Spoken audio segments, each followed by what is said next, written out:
Friends, good evening to all of you. I had a nearly 1 hour, 50 minutes travel from Rajbhavan to you after a lot of work from other places. I was thinking what to talk to you. I made a big lecture I have made for you. But when I see the composition, what you are, and you are the festival mode, technical festival mode, I am thinking what thoughts I can share with you. First of all, I am in IIT Bombay. I know Professor Devan Kakkar, Director IIT, and the Dean, Professor A. Yajnik, and all of you friends, faculty, and the students of IIT Bombay, and also from various parts of the country, students. And I am indeed delighted to be with all of you, and particularly at the inauguration of Technical Festival 2015 at the Indian Institute of Technology, Bombay.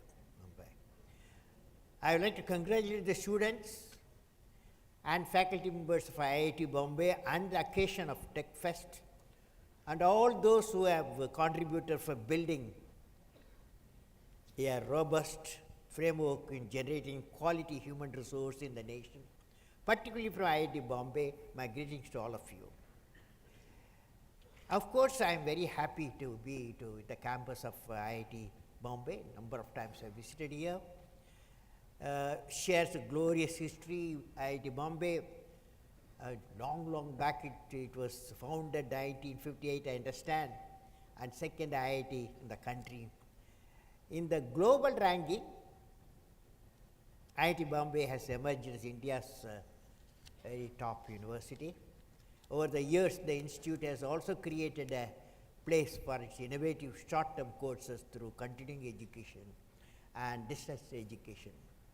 So friends, I congratulate the past and present leaders of this great place of academic learning for their role and contribution right in human history. The topic I have selected for next 20 minutes, I am going to talk to you, World Vision 2030.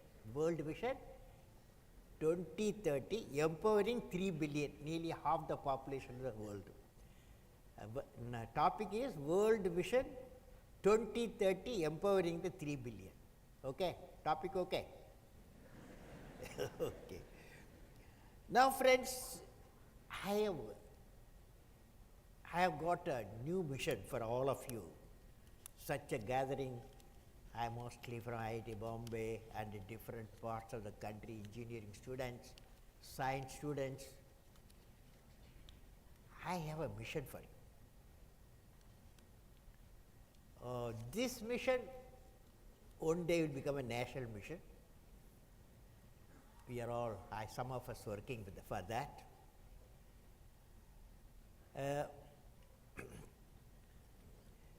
You see, just in the morning, I coming from a 22nd Children's Science Congress in Mumbai University campus. I was there in the morning. I was discussing with a group of children, and one boy asked me, Kalam, I have read that your home at Rameshwaram is solar powered. Of course, the boy says, of course, clean, but it's costly. And also, is it safe? And he asked me this question. I answered, necessity drove me to see my home is powered 24 hours. Because my brother is, just few days back, he became 98. And 98 man, I have to, he should live comfortably. And the home should be comfortable. He should not experience power shortage. That's why I went for solar power, a 3 kilowatt capacity. And of course, first 2 years the requirement of power was very high. Now, after 3 years of operation, we have put LED type lighting, and hence the power consumption has come down. And what I am proposing to all of you, friends, is a mega program to make India get away from costly fossil fuel towards solar power, solar free power. Only 8 hours free power. You can do it 24 hours also if you put a solar power satellite at geosynchronous orbit, 30,000 kilometers above the earth. Now, what I am proposing to you, friends, is a mega program to make India go away from costly fossil fuel, what we are spending nearly $70 to $100 billion, and towards solar power. Of course, microgrid will be used in every street and even villages, and then exclusive solar power grid will emerge. So, I visualize in a decade to 15 years time, India should become all her 200 million houses, each house 5 people, father, mother, 3 children minimum. So, I have vision that 200 million houses should be solar powered. When I am here with you, engineering students and professors from IIT Bombay and other engineering colleges from India, I thought of sharing a thought with all of you. Friends, as you all know, India is the emerging economic entity. One day, in a few years, it will come economic entity. It's a third place it has got in the purchasing power. Our per capita energy consumption currently stands as 565 kilogram oil equivalent. Kg is called KGOE. That is 565 kilogram oil equivalent. This is a figure which is expected to increase significantly with the economic expansion and economic growth in the country. If we compare developed economies, then an average US citizen consumes 7,000 kgoe, 14 times of an Indian. An average UAE citizen consumes 8,000 kgoe, 16 times of the Indian. And an average Singapore citizen consumes 6,000 kgoe, 12 times that of an Indian. Hence, it is clear that in the near future, our energy demand will significantly increase. While it may not reach the level of developed world, it will certainly increase by a factor at least 5 times. In such a scenario, how will you ensure that the future energy needs are met in a green and clean way? What should be our innovation, ideas for such a mission? Let me discuss one such an idea. The mission could be the domain of home-based solar panel, where close to 200 million Indian households can be used to unleash the potential of solar power in the nation. With the highest solar irradiation among the BRICS nation, India can emerge as a leading emerging nation relying on the power plants based on the individual houses. This mission can even go to the rural areas, which are off the grid and usually single floor, hence with the ample rooftop space. We need next generation entrepreneurs who can create a new thatching technology which can integrate rooftop solar generation and collection. My expert friends tell me that rooftop-based solar power is an opportunity worth of $100 billion and with a potential generate of 100 gigawatt of additional power within the next half a decade, enough to meet all our additional power demand. Let us go even step further. We can create a national mission for electric power vehicles, EPV, which can be charged at homes using the energy from solar panel. In this way, if each house can charge one vehicle, we can save 140 million liters of petrol and diesel, leading to the saving of 350 million tons of carbon dioxide in atmosphere. About $8 trillion in oil rupees, $8 trillion rupees in oil expenses in India, we can save. My expert friends have calculated that if the environmental cost and oil cost factored, then the cost of solar panel can be covered within 2 years for each household. Now, this point I thought I must share with you, that is, you will become, because you are young fellows, young boys and girls, grown up, and you should become the ambassador for solar power mission for the country. Will you do it? Will you do it? Now, you definitely, this is the mission, two things happen. Solar power mission is not only you are having a clean power. Most of our earning in foreign exchange, 90% of our foreign exchange goes for importing the oil. Importing not only the oil, CO2 also, carbon dioxide also. Because every liter of petrol or diesel generate 2.2 kilogram of carbon dioxide. So friend, that's why I thought for such a fantastic dynamic crowd, one end to another end, completely filled up. And I am sure your director, Devang, Professor Devang, will have another big auditorium shortly. Now friends, I want to talk to you. This is based on my teaching abroad and also in India. I have studied dynamics of a global manifestation. Dynamics of global manifestation. What is dynamic of global manifestation? The world, as you know, is integrally connected through 4 rapid connectivities.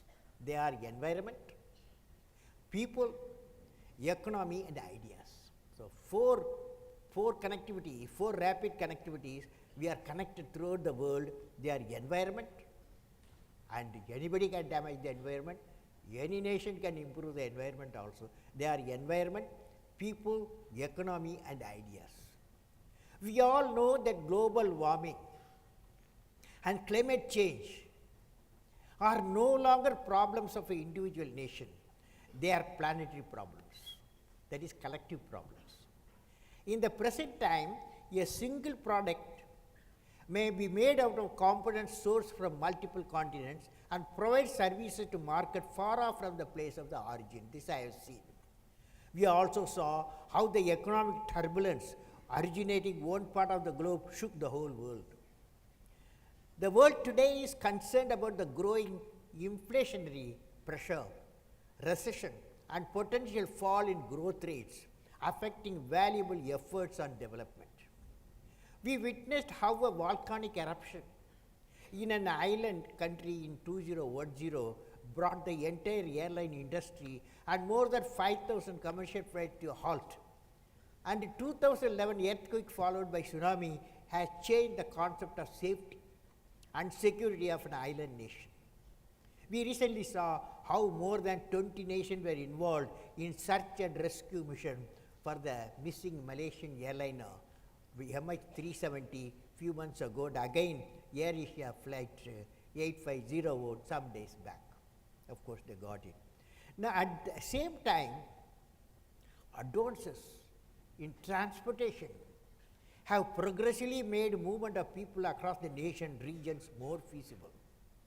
This has led to the globalization of expertise and talents which can flow seamlessly from one nation to another.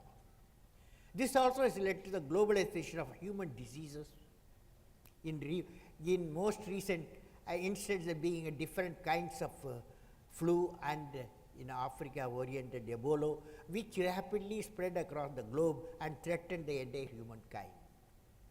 Similarly, ideas and innovation, which you are the source, you must be the source, Similarly, ideas in innovation are no longer geographically or politically confined.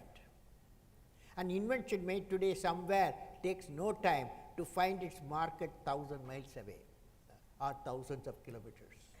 The expansion of information communication technology and the convergence of technological tools are structuring new world knowledge, where problems of one part of the world can be solved by multiple experts based at different points of the globe.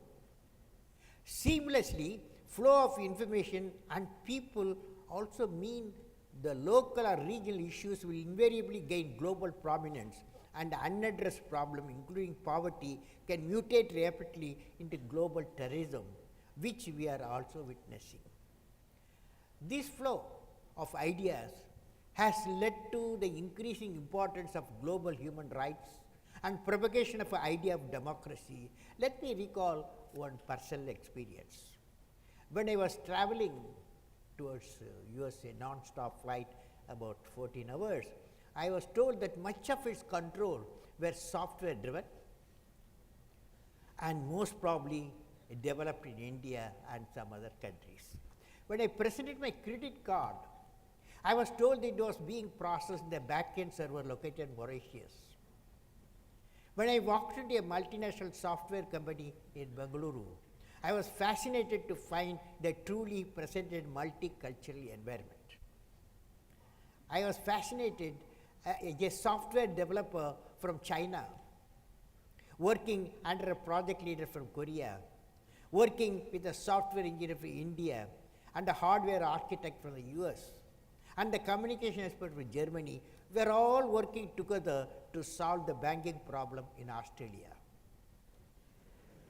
When I see,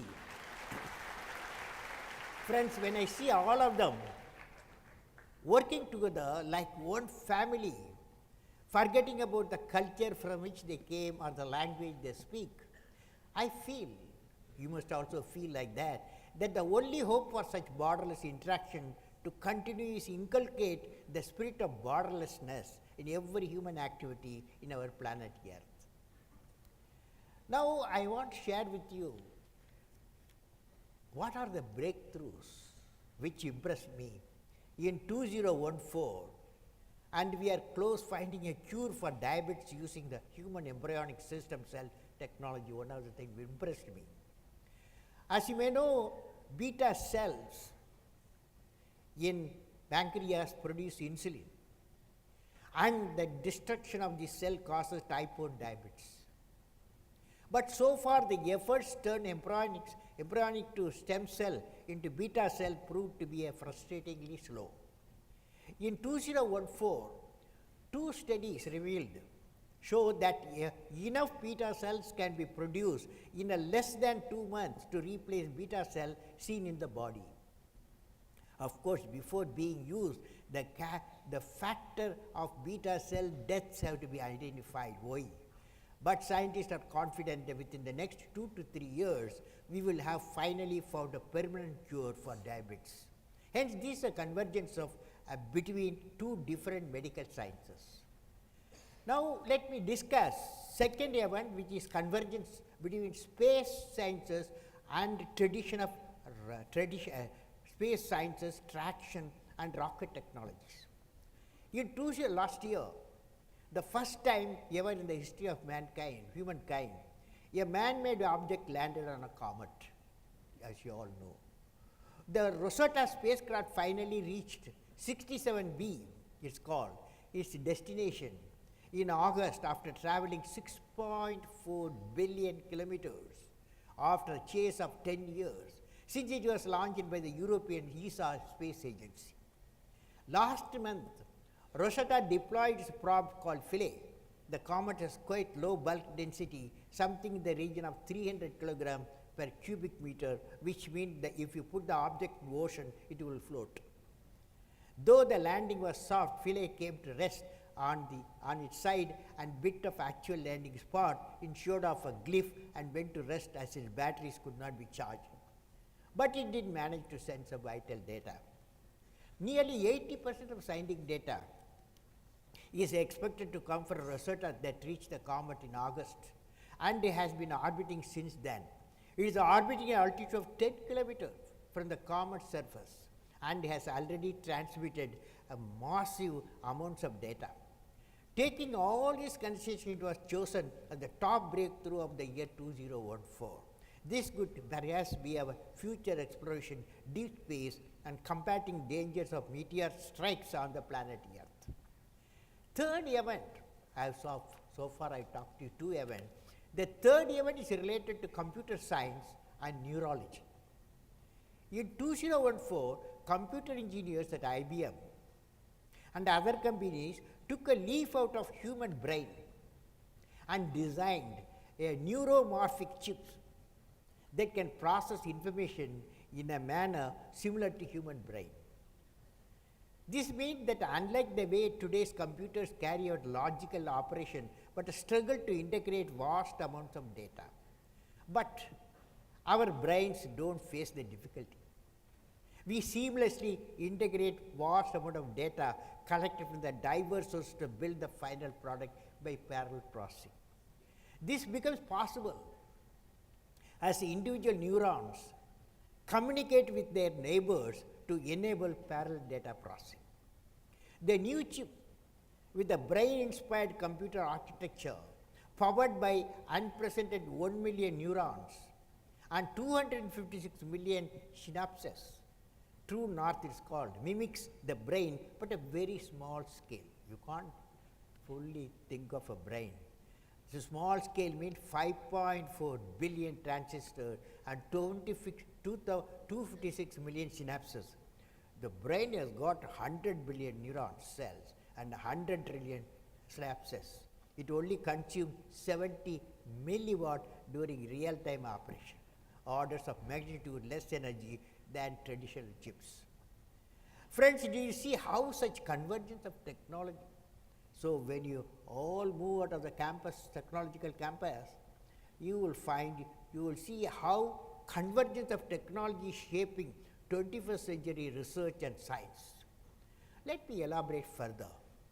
As you all know, the information technology, communication technology have already converged, leading to information communication technology, ICT, which well known. The information technology and the combined with the biotechnology as it is a bioinformatics, that also you know in the campus you will know. When nanotechnology, ICT meet, what is called integrated silicon electronics, photonics are born, it can be said that material convergence will happen. Convergence of bio, nano, info technologies can lead to the development of nanorobots. Nanorobots, when they are injected into a patient, my expert friends say it will diagnose and deliver the treatment exclusively in affected area. Then the nanorobot get digested as is a DNA-based product.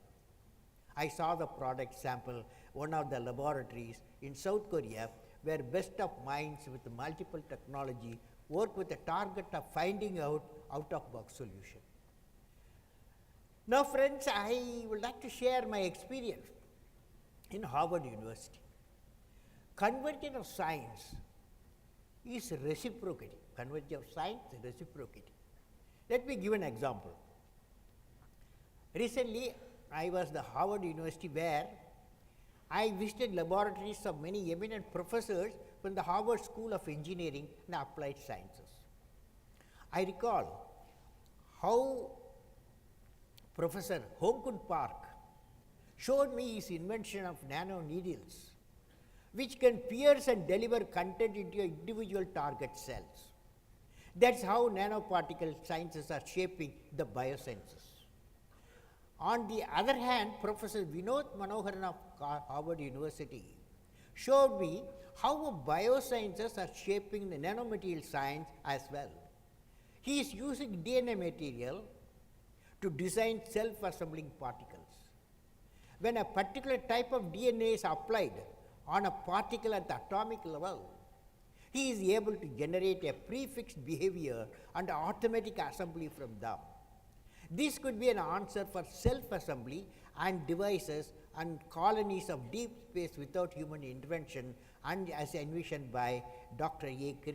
Drexler. Thus, within a single research building in Harvard, I saw how two different sciences are shaping each other without any iron curtain between the technologies. This reciprocating contribution of sciences to one another is going to shape our future, and industry needs to be ready for it, and technology centers should be ready for it. Friends, as you are ready being, I would like to say now a trend is emerging, new trend also emerging. The aspect being introduced that of ecology. Globally, the demand is shifting toward development of sustainable systems which are technologically superior. This is the new dimension of the 21st century knowledge society, where science, environment will go together. Thus, the new age model would be four-dimensional: bio, nano, info, eco-based. When technology and system converge, obviously, one important aspect is system thinking and implementation. Based on detailed discussion in many education institutions across the world, and with many citizens of India abroad from multiple organizations, I am happy to present to you a distinct profile of the nation of the world 2030 as follows. You know, India 2020 vision for India. This is the profile for the nations of the world for 2030, distinct profile of the nation of the world 2030. Let me present to you this visualization so that you are all young people, and when you will dream not only India and also many nations together. Upward we have to depend on many nations each other. I visualize a world of nations where the divide between rural and urban, rich and poor, developed and developing has to be narrowed down. Finally, that is the vision.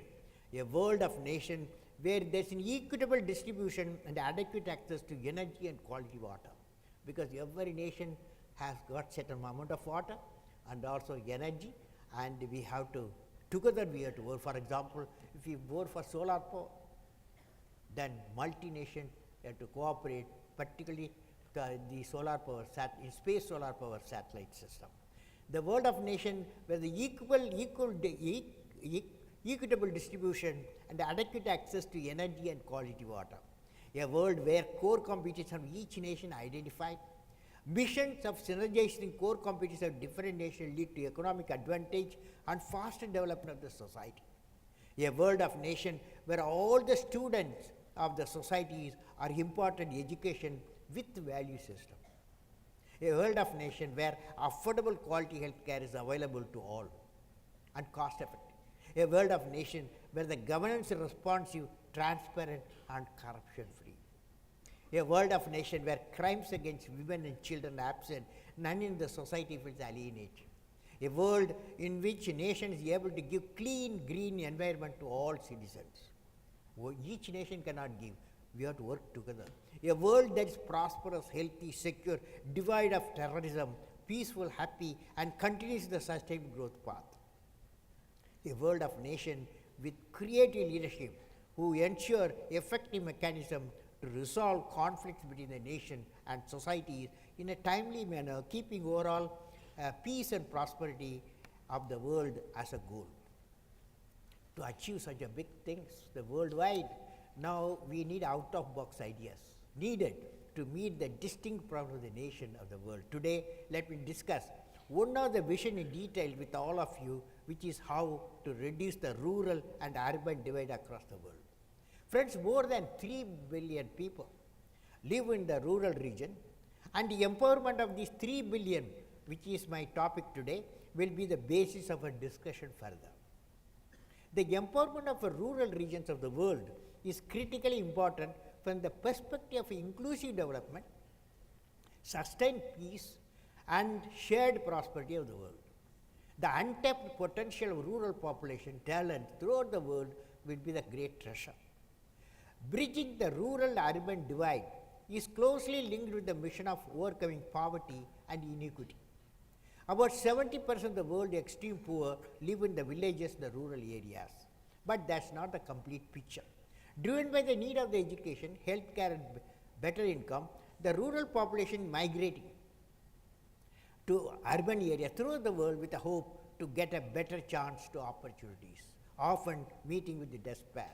This further contributes to urban poverty as well as leading to stress and societal turbulence.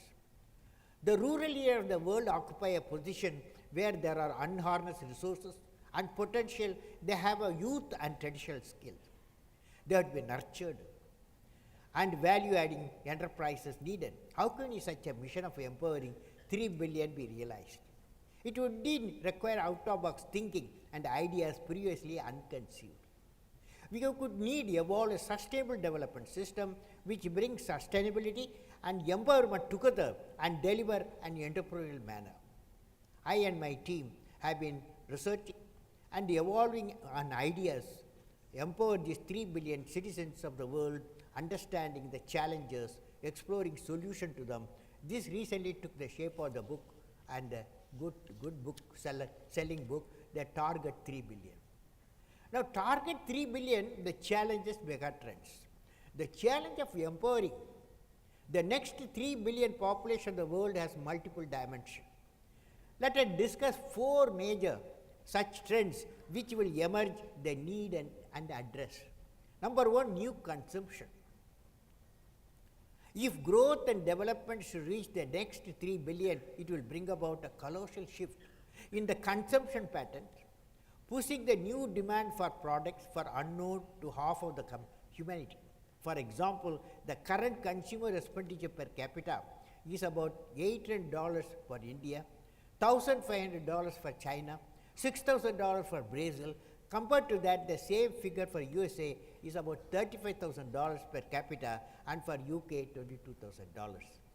It is further estimated that a person born in 2009 in emerging economy will consume roughly 35 times more in real term than a person born in 1979.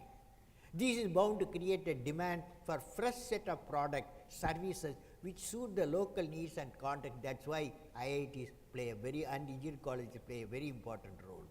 So friends, this will also include human development sectors such as education, healthcare, and where we are already seeing rise of distance learning, non-cognitive abilities and generic medicine. The 3 billion empowerment needs to be innovative to suit local contexts and communities.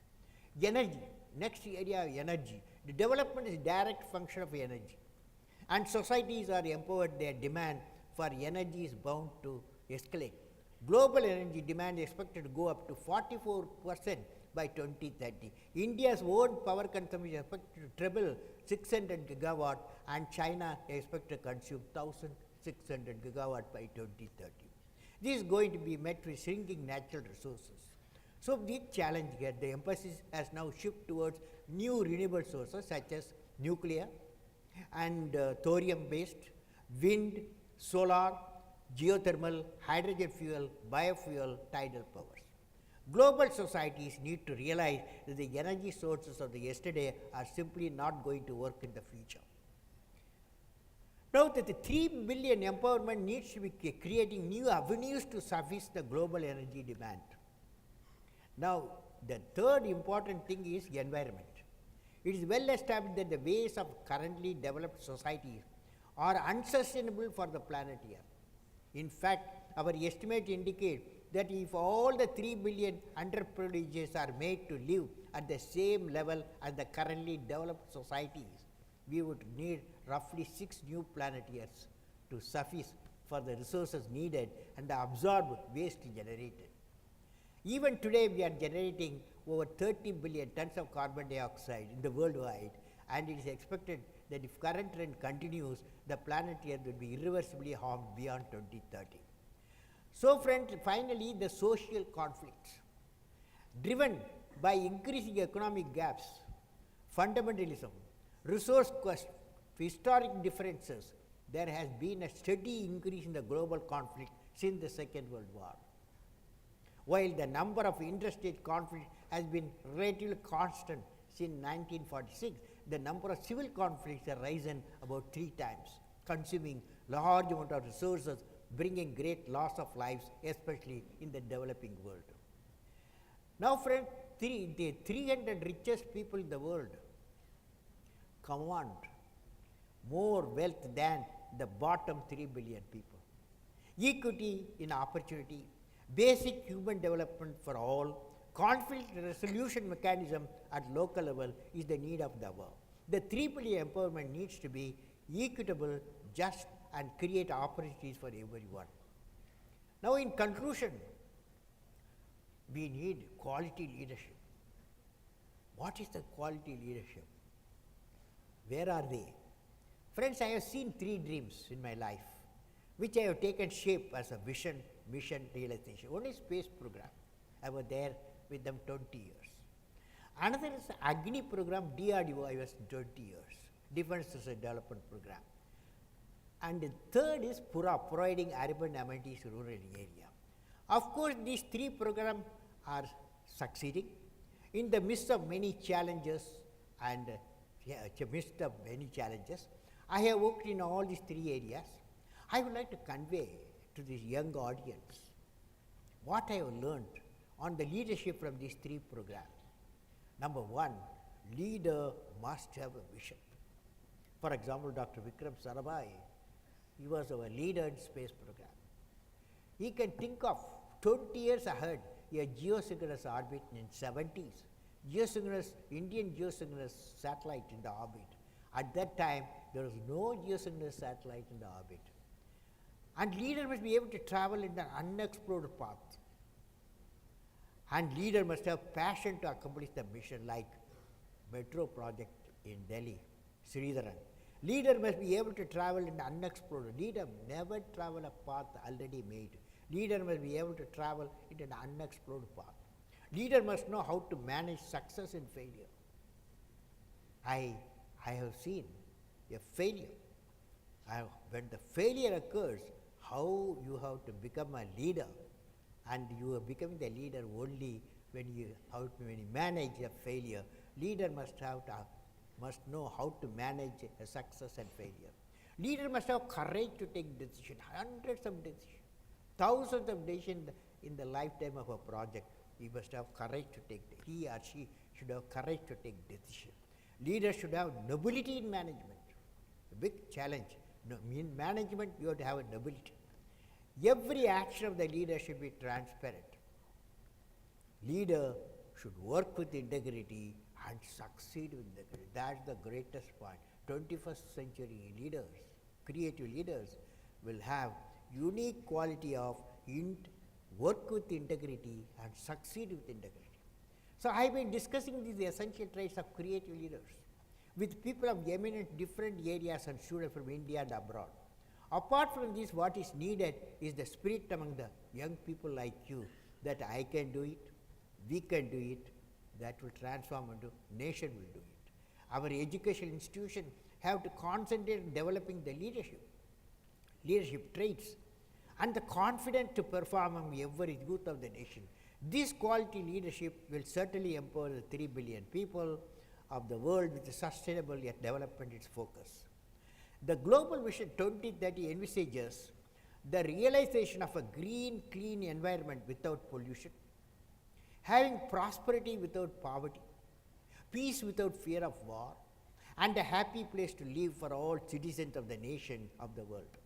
What is needed? The participation of a multiple nation, multiple institutions, and people from across the globe towards the common objective. IIT Bombay and all of you assembled here with global standards of research can definitely become a nodal center for propagating thoughts and action leading towards the realization of Global Vision 2030. My greeting and best wishes to all of you on the festive mood what you are all, and may God bless you.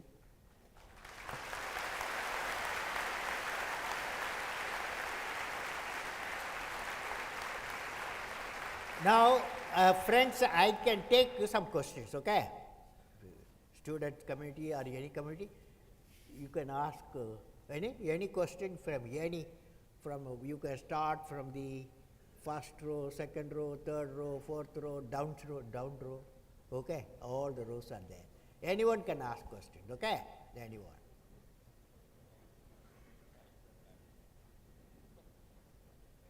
So you start somebody, okay.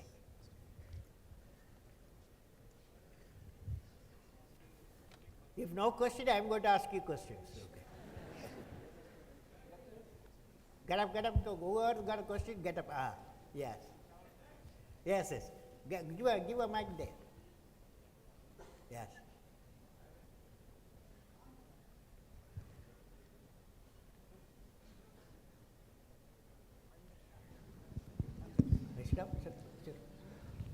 Recently, our Prime Minister has promised Make in India.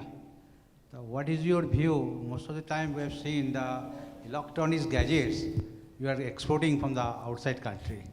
So can you give some hints, Make in India? See, I have a feeling the whole starts from in system design, system integration and system management. India is fantastic, okay? You could do a lot of work that we have proved in various systems. The problem is devices. We have to make devices. That too in the lab level we make devices. What we need is a fab center, fabrication center. And this center come in a big way and sub-micron level should come. I am sure that is the starting point. We need an industry so that ideas generated by the laboratories can be converted. I saw in Taiwan recently one person, the person who has built biggest industry, electronic device industry, and definitely is possible in India to do that. The most important is device technology, okay sir? In design we can do, but we have fab lab to convert a large scale. Okay, next question. You go to next. Yeah, next. Sir, my name is Anupama. I work with GE. My question to you is, how do you motivate your team and yourself to do the best things? Well, I have seen the motivation, your team. See, it all depends on you, basically you, okay? So, what you do, what you guide, what you show the results, finally will inspire the young members, the team members. So, you cannot expect without you showing the results, okay? It's a very important leader. In some area, you should be uniquely placed person. Then definitely you can, that is my experience also, okay? Okay, this side, now this side, yes. Yes, get up. Good evening. Good evening. I have questions related to two domains. One is regarding energy. One question you ask. Large number of people have got. Okay, sure. So one question, good question you ask. So one is regarding the energy domain. You said that India needs solar microgrids. Can you tell me what are the challenges we are facing in India, because solar microgrid is already implemented in European countries. So what are the challenges we are facing here? Sir, solar power, it has not become an industry anywhere in the world. But they are making devices, systems, solar panels, all are being made many countries. What I am recommending is first time India should go for solar mission, solar powered houses, okay? Solar powered houses means India has got uniquely placed 200 million houses, 200 into 5 billion, okay, 200 million houses. So we have to start, and fortunately our radiation, solar radiation, the highest sum of our region in India. So we have to use the advantage and we have to go for a solar powered one. Of course, the device technology very important, even 15% efficiency of silicon cell, you can make it economic scale, large demand, cost will come down. Of course, that 15% can be by nanotechnology using, can be increased 35-40%, efficiency is possible, okay? This side, yes, get up, last one, middle, yes. I have a question. Shout, if bike doesn't come, shout. Good evening.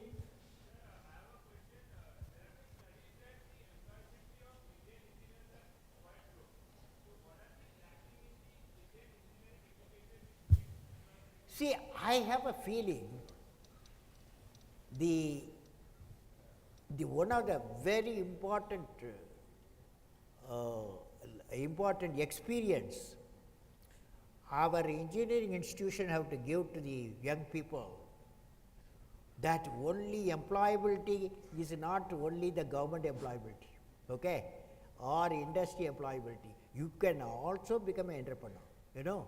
That courage when you go out of the institution, the confidence that I can do, yes, a small 3 or 4 people can join and build a software, hardware and market it. So we have to become, instead of employment seekers, employment generators, okay. Yes, yes, the last row, shout. Mic is not coming, shout.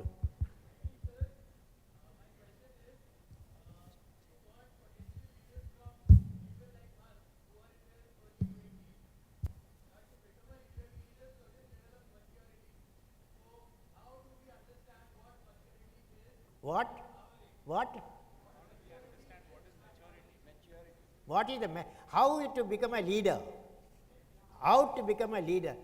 Well, I thought I must tell you, the leadership, first and foremost, generated by the type of work you undertake.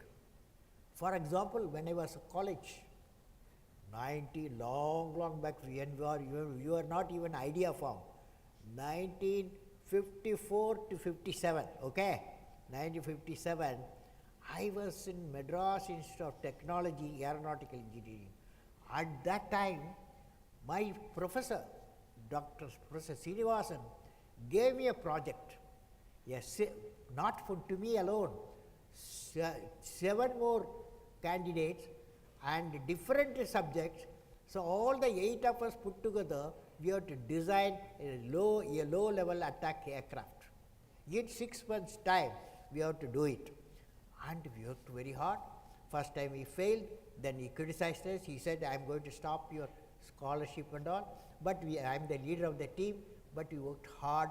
Finally, in 6 to 7 months' time, we completed a preliminary design of low-level attack aircraft. That project, bringing a multiple disciplines for an aircraft design in 1957, I created experience to a system design, system development and system management we learned. This stood for next 60 years, this experience. So it had to start with the academic institution. Multiple disciplines are joined together. An integrated project should come in so that people know what the project, how to do the job. Okay? Excuse me, sir. Hello. Yes. Sir. Yes. Shout. Where are you? Child. Okay. Shout. No, it's a bit louder. You speak.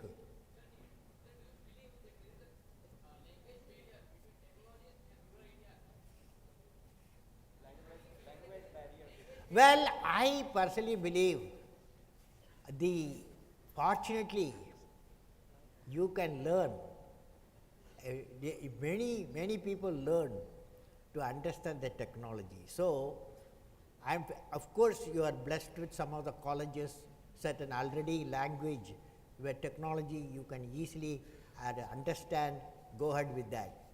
But most important language is, I want to tell you, understanding the technology, not only designing, you should know the development, you should know management. So all the three, if you couple it, then you will become employable. Okay? You ask your professor, he will tell you how to become employable. Okay? So that means, okay. So, okay, next question. So next here, question. over here. Excuse me. So, Why not you send some mic? Because I cannot reach the mic. Hello, hello, sir here. Yeah. So this is No, that regarding guy, your. that guy need a mic. Shout, shout.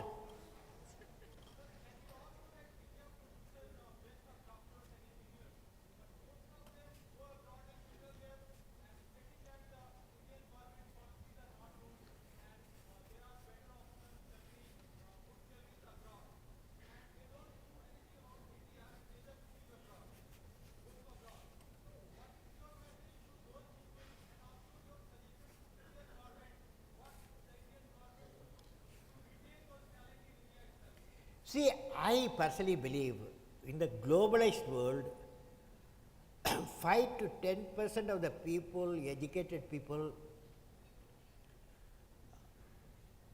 going out, it doesn't give me any concern, because they earn, because they also earn the knowledge.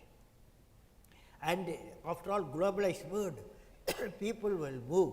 Tomorrow, many people will come to India also to acquire certain unique knowledge from us. So, I believe this movement should not concern us. But what is important, whoever abroad, he should have that commitment, that for his motherland, he should have a commitment. Definitely, most I have come across, most of them have got a great commitment. Okay? Okay, friends? Sir, towards your right. It's the last question. Yes. I've been holding the mic for a Hello? long time. Yes. Sir, how did you become so great? How did he become? How did he become? How did you become so great? Well, years take years take care of you. Okay? Okay. Hello, hello, sir here. Hello, Yeah, Sir, yeah, sir, go ahead. hey, bhai, ruk na yaar, please. Thanks. Yes, yes, go ahead. So my Mike. question, sir here.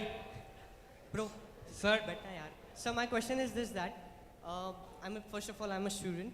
My name is Ninad, and my question to you is this: that you showed us the dream of 2020. You showed us today the dream of 2030. My question is this: that we are just common students. I mean, I'm not even complete engineer. I'm just studying.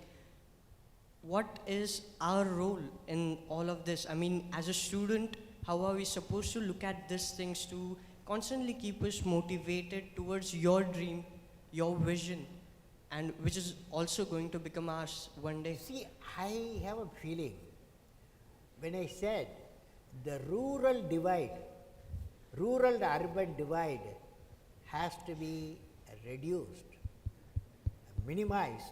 It needs electronics technology, it needs civil engineering, it needs mechanical engineering, it is above all, it needs social changes, it needs. So, the multiple technologies needed for the 2030 mission, for the connectivity of the, for example, we have to give physical connectivity, electronic connectivity and knowledge connectivity, bring the economic connectivity of the very villages. For that, every area of science, every area of technology has to work together. Okay? Okay. sir, one question. Sir, one question. Sir, how did you become so great? How did I become so great? That's the question. Well, which class you are studying? Fourth, What's your dream in life? I want to become a singer. Singer. Hindustani or Carnatic? Hindustani or Carnatic music? Any music? Yeah, in the music. Any music will become. Well, I don't know how big. I don't know. You know, it's a relative terms. So I personally believe you must have a dream. Say, I must have a dream.